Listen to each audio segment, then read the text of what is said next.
Sir నమస్కారం అండి. నమస్కారం అండి. సార్ మీ పేరు చెప్పండి. నా పేరు సూర్యదేవర వెంకటేశ్వరరావు అండి. మందపాడు గ్రామం, మేడికొండూరు మండలం, గుంటూరు జిల్లా. ఓకే సార్, మిర్చి పంటలో మీకు ఎన్ని సంవత్సరాల అనుభవం ఉంది? 30 years నుంచి చేస్తున్నాం. 30 years నుంచి. ఎవ్రీ ఇయర్ ఎన్ని ఎకరాలు వేస్తారు సార్? ఎప్పుడు 40-45 నుంచి చేస్తాం. మార్కెట్తో సంబంధం లేకుండా ఎప్పుడు తగ్గకుండా పెరగకుండా. అంటే మిర్చి 5,000 ఉన్నా 30,000 ఉన్నా ఎప్పుడు 30 నుంచి 40 ఎకరాలు? 30 నుంచి 40 ఎకరాలు ఎప్పుడు యావరేజ్ చేసుకుంటూ వస్తాం. ఈ ఇయర్ ఎన్ని ఎకరాలు ఉంది సార్? ఈ సంవత్సరం 40 ఎకరాలు వేసాం సార్. మిర్చిలో ప్రధాన సమస్య బ్లాక్ థ్రిప్స్. ఈ బ్లాక్ థ్రిప్స్ కి మీరు ఏం మెడిసిన్ వాడుతున్నారు? ఎట్లా ఉంది రిజల్ట్? బాగుందండి. మేము ఫస్ట్ నుంచి శివసాయి క్రాప్స్ వాళ్ళు ఫస్ట్ లో 999 వేసాము. ఓకే. తర్వాత అలకానంద్ వేసామండి. మన రోజు 1 వేసాము. ఓకే. ఇప్పుడు వాయుపుత్ర వేసామండి. సార్, ఎట్లా ఉంది వాయుపుత్ర రిజల్ట్? చాలా బాగుందండి. చాలా బాగా. అంటే ఏమనిపించింది? అసలు గ్రోతింగ్ అన్ని బ్రాంచెస్ కొమ్మల మధ్య ఎక్కడ గ్యాప్ ఉంటే అక్కడ చిగుర్లు బాగా ఎక్కువ వచ్చేస్తాయండి.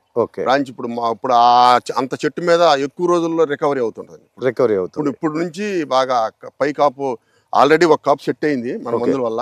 ఇంకో పై కాపు కూడా ఇప్పుడు గ్రోత్ బాగా వస్తుంది. సార్, బ్లాక్ థ్రిప్స్ ఎట్లా క్లియర్ అవుతున్నాయి? బాగా క్లియర్ అవుతుంది. వైట్ ఫ్లై మొత్తం 100% క్లియర్ అవుతుంది.